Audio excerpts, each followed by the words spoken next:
for anxiety management, one of the strategies I love to talk about is taking a what if thought. So that's that worried thought. What if we go out to this restaurant and eat and my child has an allergic reaction?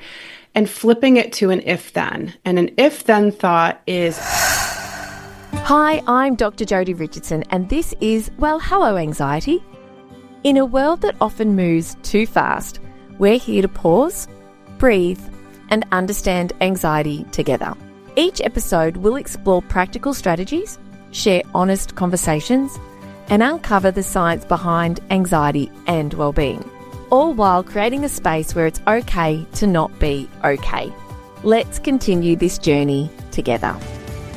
I immediately sent an invitation to today's guest after seeing the title of her book, and I can't wait for you to have a look and see the picture I'm about to describe for you. So picture this if you can. On the cover of the book is a brown paper lunch bag, and it looks like the one, that we'd lovingly pack for our kids with their lunch, or hopefully get our kids to pack for themselves, depending on how old they are, with food for the day. It's rolled over at the top and it's a little bit crinkled. And on the bag, it reads, may contain anxiety. And those three words say it all, because the byline of the book is managing the overwhelm of parenting children with food allergies. And oh my goodness, it's not something that is a challenge for my family personally. I've had one experience myself with a serious allergic reaction to food, just a one-off, never happened again. But I really wanted to bring this conversation to you because this is a very real worry for. Here in Australia, 1 in 10 families are dealing with a food allergy. It's actually a really high rate of food allergies here in Australia and around the world as well. So my guest is Tamara Hubbard, and she is joining us today from Illinois in the United States. It's morning here in Australia. It's evening in Illinois. She is the founder of the Food Allergy Counselor and the Academy of Food Allergy Counselling. She is absolutely the guest to talk to about this topic because she's leading the way when it comes to mental health support in food allergy care, which is actually something that Tamara has really been, at the cutting edge of, because shocking to me was that it's not something that has been sort of integral to allergy care with families on a large scale. She's a national speaker. She's also an advisor to allergy and immunology organisations. And as a parent, she gets it.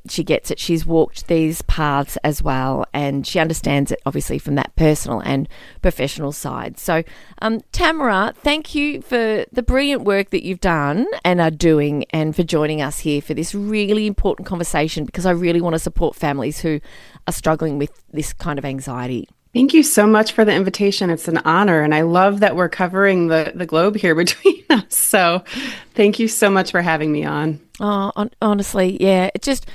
I can feel my heart racing. And this is the thing about anxiety, isn't it? We imagine something and we get those physical responses. And when I think of what it must be like for families, to be able to share some support today is it's just going to make such a difference. So I love your approach. But for people like me who haven't had, personal experience with this, I wonder if you could start by painting a bit of a picture for us, for people who don't live with this every day.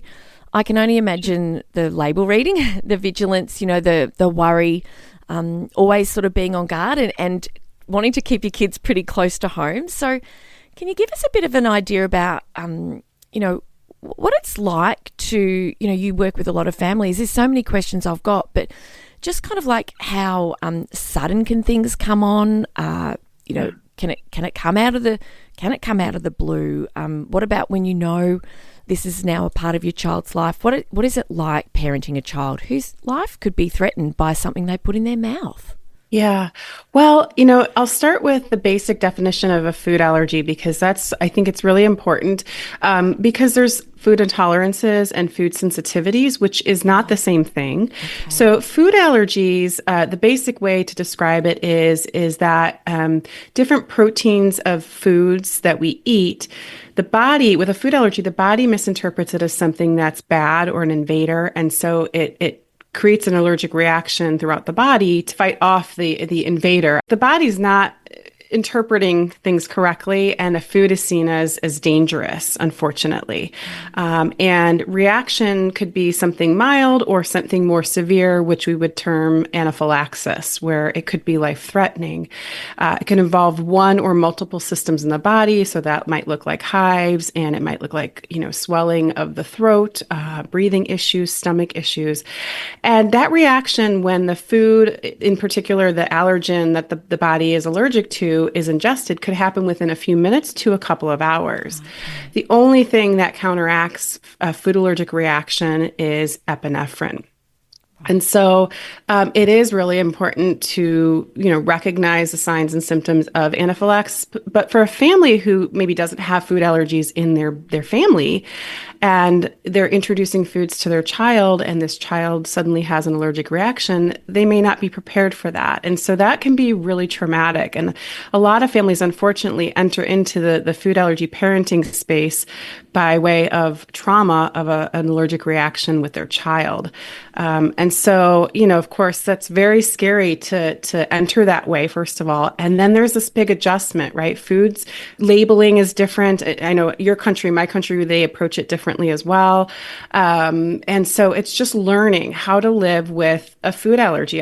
This is the same with any diagnosis. A family whose child is diagnosed with diabetes, right? It's a new way of learning how to live, getting information to learn how to read labels, how to shop differently. Food is part of our daily life multiple times a day, right? At school, it's at work, it's in activities, it's everywhere. Mm-hmm. So it's a learning curve. We come in through some trauma, usually of an allergic reaction. We then have this steep learning curve a lot of the times. It's scary. We don't quite understand maybe how much or how little the threshold, so to speak, can cause our child to react. And that can be different based on each child's allergic profile. It's a lot. It's a lot. And that's just sort of the basic safety stuff. Then there's educating others about food allergies. There's advocating for a child's inclusion. The list goes on. So it's a heavy load for parents. It is such a heavy load. And I've just remembered while you were talking about one of my cousins, forgive me, cousin, if I haven't got this story quite right, but from what I remember, and anyway, it's a good example that their child had peanut butter sandwiches before, had peanut butter, and so the assumption was they're okay with peanut butter. But then the child got another peanut butter sandwich or, whatever it was in the high chair, and mum's sort of pottering around, and all of a sudden turns around and the child's having a severe allergic reaction. And so that kind of taught me that, it's not necessarily the first time you eat a food that the allergy can show. Yeah. Yeah. I don't want to get into the medical side of things because I'm not a doctor and I don't want to misrepresent anything. But yeah, it can be oftentimes, the body's second exposure or subsequent exposure. It can be the first exposure, but it sometimes, and what you're getting at too is that sometimes things change, and adults can be diagnosed with food allergies as well. It's not just kids who have food allergies. So it might be something where you maybe have been able to tolerate it, and then the body changes, and now as an adult, for one reason or another, you can't. Or you might develop an allergy to a food, like over here in the States, shellfish for adults is a big one. So it can be where it's not the first time you eat the food or the allergen, it's a subsequent time when you eat it. And that can be scary too, because here you thought this food was safe, and now you're having an allergic reaction to something. Yes, it's and what you said earlier about a lot of families coming into the food allergy kind of world through a traumatic experience, or basically in an ambulance when something goes terribly wrong. I'm thinking about the primary school my kids went to. It was really interesting because they didn't ban any foods. They didn't have any bans, and I like obviously when you're a new parent, you've got to prep and you're sort of learning about these kinds of rules around the school. I sort of thought, oh, wow, because I know other schools will say you're not allowed to have nuts, you're not allowed to have peanut butter and the like, but our school's philosophy was around helping students with allergies really build independence in looking after themselves, educating all of the students at the school to be mindful, to be aware, to wash their hands. And I'll never forget, there was a year level my daughter was in, and if she had anything with egg, well, not that she actually took egg. I don't think that she took egg, ate eggs a lot at that stage. But if anyone had egg, they had to sit in the egg corner. They were sort of like in and out. Like, if you're eating eggs, you've got to be in the egg corner, which I thought was pretty cute. But uncertainty and anxiety that's really what drives so much anxiety. And what sort of things are parents going through? Like, what's the experience of sort of like a typical parent that you might be working with to help them sort of manage their anxiety and live a life that's still full and rich with lots of different experiences, despite the fact that probably what they want to do is keep the child with the allergies kind of very close by, and having this constant monitoring, which of course is not possible. And so they've got to go out into the world. The work that I do and what I hope my book helps people do is to find what I like to call a just right balance between anxiety and quality of life. It's completely understandable to be anxious about your child's safety when you're the parent of a child with food allergies. And as we both know in our fields, anxiety isn't a bad thing. Anxiety actually can help us take safety measures, precautions, and prepare. It's when that anxiety gets to a level where it's overwhelming and it's driving every decision you make, and we believe that then that anxiety is what's keeping our child safe. And so every anxious thought we have about, could this be dangerous? Is this not safe? We believe, and then we start to make our actions and choices based on that. And so, research, and I share this in the book, that there is this balance between this anxiety and quality of life. They call it the Goldilocks principle. If you think about the Goldilocks and the Three Bears story, finding their just right bed and porridge and all of that, it's kind of the same principle. We want to help people get to that sort of just right middle balance between the anxiety and the quality of life. And so, I kind of, to kind of make it simple, I boil it down for people of, yes, there's understanding anxiety. Number one, understanding anxiety and how it works, what it does to our minds and our bodies, and then developing a new relationship with it. So part of it is sort of that therapeutic work and working through the anxiety piece. But the other piece I often find is really important and often missing when we have massive anxiety about keeping our child safe, which is understandable, is that we may not have a basic understanding from our allergist, from the medical standpoint, of how to determine when something is safe enough, and not safe. Right. And so risk of an allergic reaction, risk of being near your allergen, risk of something happening lives on a spectrum. But our anxious mind might tell us, and often does tell us, that any percentage of risk is going to lead to an allergic reaction. And even more so, it might convince us that it'll be a life-threatening allergic reaction. And so that's when we might start to over-avoid and pull back from quality of life experiences. I talk about this in my book, getting involved or getting hooked and stuck in allergy parenting traps, which are behaviors that in the short term feel like they're helping to keep our child safe. And they probably are, but in the long term, they can create a whole bunch of problems and challenges relating to our child's development or our own ability to sort of our wellness, not getting burnt out in this allergy parenting journey, keeping our kids from learning how to keep themselves safe, those kinds of things. So it's complex in helping parents and families managing food allergies, but the basics is we need to help them understand how their anxiety impacts their decision making and can lead to over avoidance beyond what's medically necessary with food allergies to stay safe. Take precautions, but sometimes we take too many and now we're avoiding everything. And then also making sure that they have the basic understandings they need in education to be able to understand what is safe enough, and not safe for them and their child. I didn't know that there was that continuum of safe enough, and not safe. And it can also, I understand, and we won't go down the medical path, but I also understand that it can change as a child. Yeah. So allergy testing can show that, and exposure testing, I think I've seen with allergens and things. So that there's lots of steps that parents can take to kind of, like, how it starts isn't how it ends necessarily, but Yeah. but There's food allergy treatments now that can help can kind of give more tolerance. It's not a cure, but it yes, can give a child or adult who's doing food allergy treatment more of a tolerance or allow them to eat larger amounts. Sometimes what they call free eating, where, there's not a lot of restrictions on how much of the allergen they can eat because they've worked up to that. yes. But it's not a cure, but it certainly can be helpful. And I do believe that there are some doctors offering it over there in Australia too. I'm sure there are. I'm sure there are. So you're at this real forefront of this niche in counselling around food allergies. It's something that you obviously had a personal interest in and a very professional dedication to as well. And so, why is it that this is an evolving area of support for families with a child, or for anybody who sort of has food allergies as a consideration as part of their life? This really surprised me when I learned that.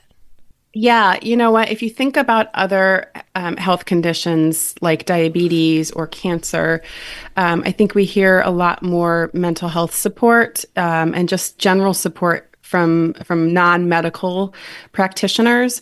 But food allergy and allergic disease is, in that respect, is still in its infancy, right? And so we're kind of, as I say, building the plane as we're flying it here. Those of us working in the food allergy counseling niche, we have more research that is going into acknowledging the psychosocial impacts of living with food allergies, the anxiety that families and individuals might feel.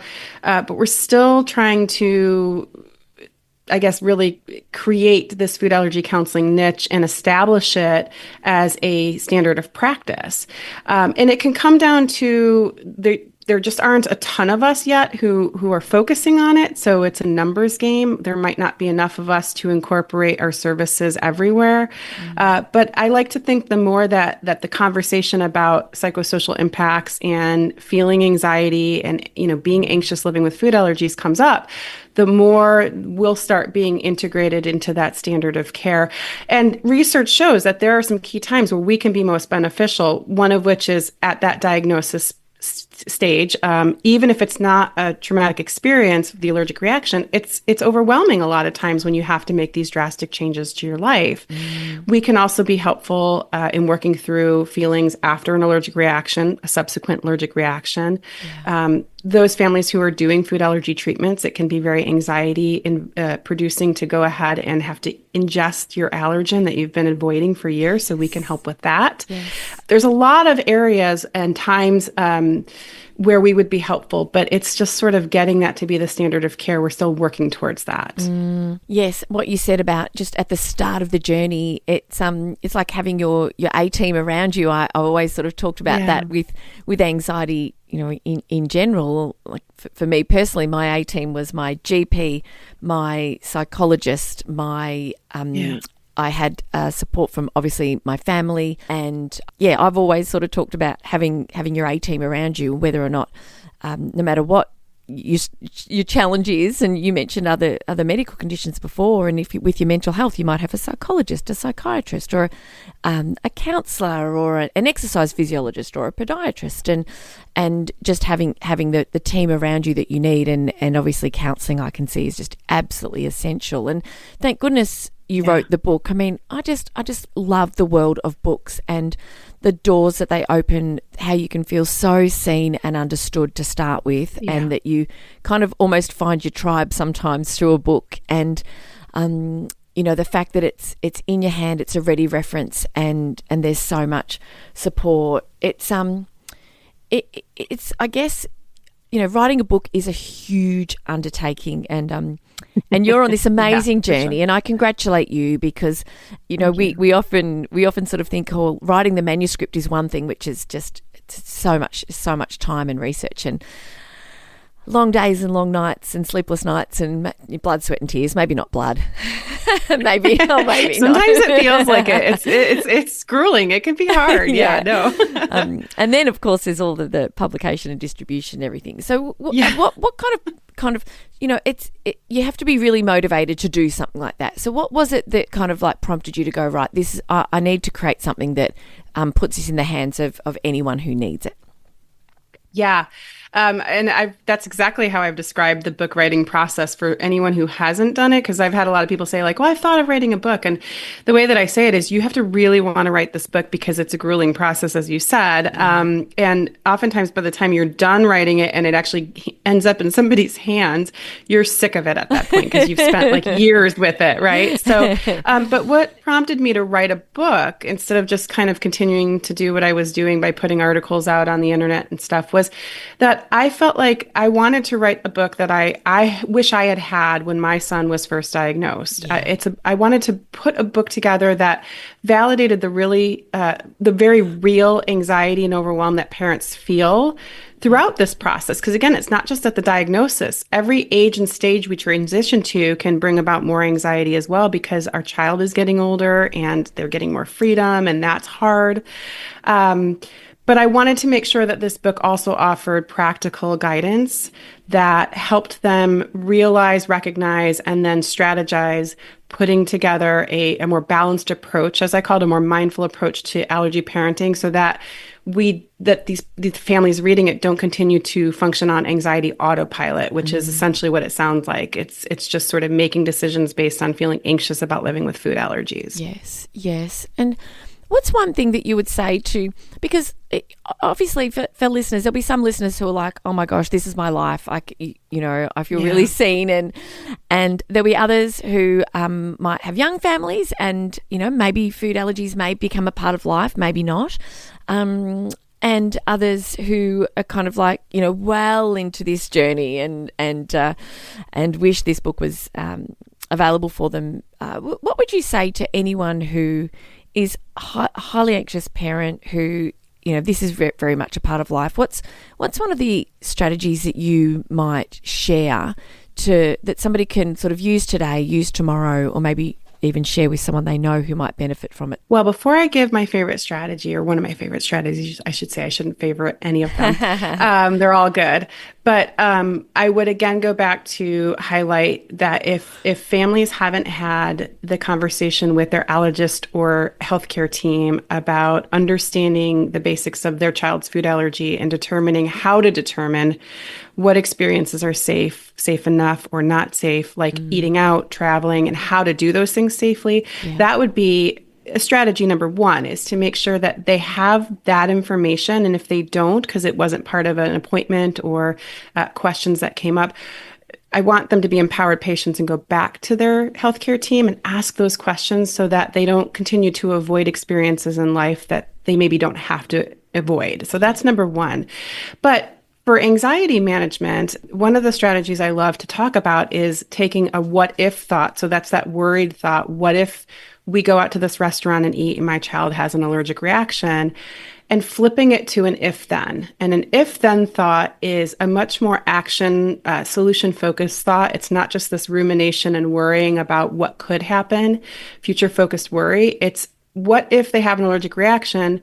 If they have an allergic reaction, then we will follow their emergency action plan. Use our epinephrine auto-injector or device, call the ambulance, go to the emergency room or emergency department, right? It's much more action-focused. And that reminds us that we do have the skills and the strategies and the know-how of how to handle an emergency situation. It might be scary and overwhelming, but we do know what to do. And if we don't, if we find out when we answer that, flip that what if to an if then, we don't know what we would do in that situation, that would take us back to that first point of that would be a call or a visit back to our healthcare team to say, hey, I'm anxious about this. It's keeping me from doing things in our life we want to do. How would I handle it if that happened? Yes. Oh, it gives you a sense of control, doesn't it? If this happens, then this is what I'll do. And that's some predictability. Yeah. Even though you don't know what will happen, it does give you it gives you the predictability that really the mind and body are looking for, which can help to quell some of that anxiety and just helps you feel more in control and hopefully more confident to start to do some of those things that you might have been avoiding. And we know that. Can you talk a little bit more maybe about avoidance and food allergies and some of the things that maybe you've seen, if you're able to share, or just how small can make the world of the family, the parents and the kids? Yeah, well, again, avoidance, and this is just sort of a general concept of anxiety and avoidance, but when we apply it to food allergy, it takes on a whole life of its own. But when something makes us feel uncomfortable, or it's exactly what you said, right? Something feels uncertain, unknown, new, unpredictable. These are all things that can trigger anxiety or feelings of anxiety within us, and it makes sense that they do.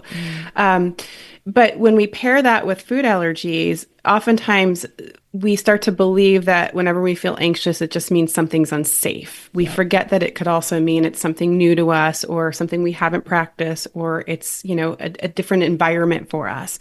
And so when we feel like something is unsafe, we're going to, of course, avoid that. That's what our mind tells us to do, right? It's unsafe. Don't do it, or don't go there. But what can happen is we can start to avoid beyond what's medically necessary. So our mind might tell us that in order to keep our child safe, we can't ever go out to eat. The reality is we probably can in most situations. It's just how we do it that matters. And so the way I like to talk about it is, rather than focusing on trying to get 100% certainty and be doubt-free, which we really can't at all ever get 100% certainty and be doubt-free in life, period. To focus on not even what we can control, but how we can influence outcomes. So if we're going to go out to eat, how can we help our child to stay safe during that experience? Well, that might look like making sure we're asking key questions and checking out the food before they eat it, teaching them those skills to do that so as they get older, they can do that themselves, things like that. So our anxiety wants us to avoid things, but that's when we have to say, do we need to avoid things, or are we avoiding it just because it's uncomfortable, new, and our mind is telling us unsafe? And is it unsafe? Or again, is there a way we can do that experience safely? You've got so much knowledge, Tamara, and this conversation alone, I think, is just going to have families who have, food allergies as part of their family life are going to start to sort of feel a bit more hopeful, because it's so hard, isn't it, when you just feel so worried and so frightened, because our number one thing is to keep our kids safe and alive. And I sometimes joke with a friend her son had a 12th birthday. I said, you've kept a child alive for 12 years. You've got to celebrate that, And so, I so appreciate.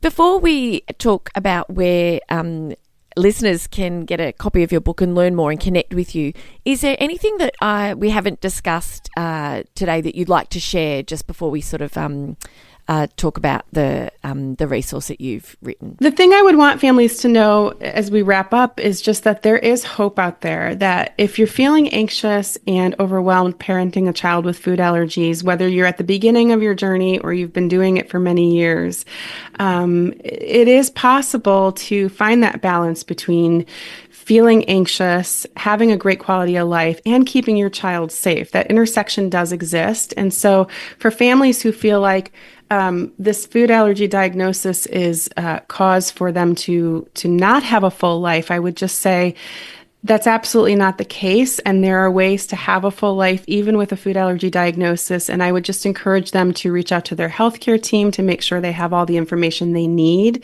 to keep their child safe, but also go and live a full, wonderful life, teach their child how to do the same thing, and to reach out to a mental health professional if they feel like they're really struggling to do that, or struggling with their own feelings about the food allergy and their own anxiety about parenting that child and keeping that child safe.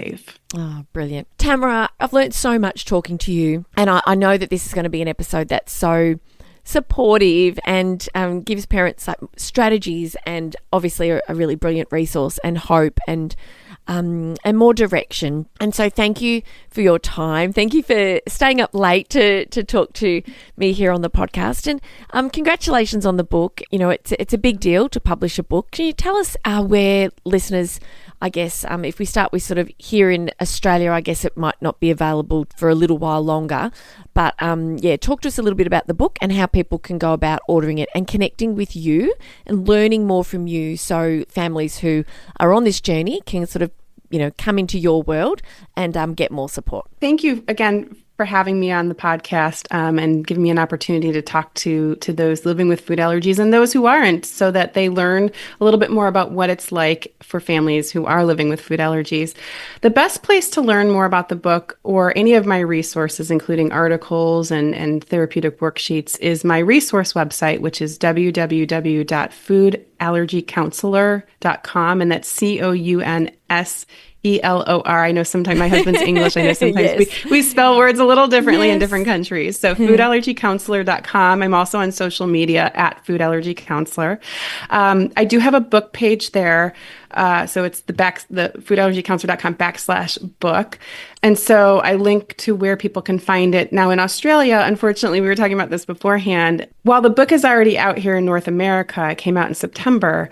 Because of distribution, it's a little later in other countries, most other countries. So in the UK, it's end of November. And in Australia, it is, they're saying late February, but I know my publisher is trying to move that timeline up. With that said, so that's the book copies, the hardcover and the paperback, and you should be able to find it on bookstores or websites like Amazon.com or whatever Amazon is over there in Australia. Yeah, .com.au, yes. Is it? Yeah. Okay. It's also out in ebook/Kindle version, and then also audiobook. Oh, Tamara, thank you again for your time. I'm so grateful to you and, for all the wonderful work you're doing. So thanks again for joining me. Thanks so much for having me. I appreciate it. Thank you for sharing this time with me on Well, Hello Anxiety. Remember, understanding anxiety is the first step to managing it. Until next time, be gentle with yourself. Take things one moment at a time. Focus on what you can control and know that you are not alone on this journey. If you found value in today's episode, please share it with someone who might need to hear it too. I'm Dr. Jodi Richardson, and I'll meet you right back here next week.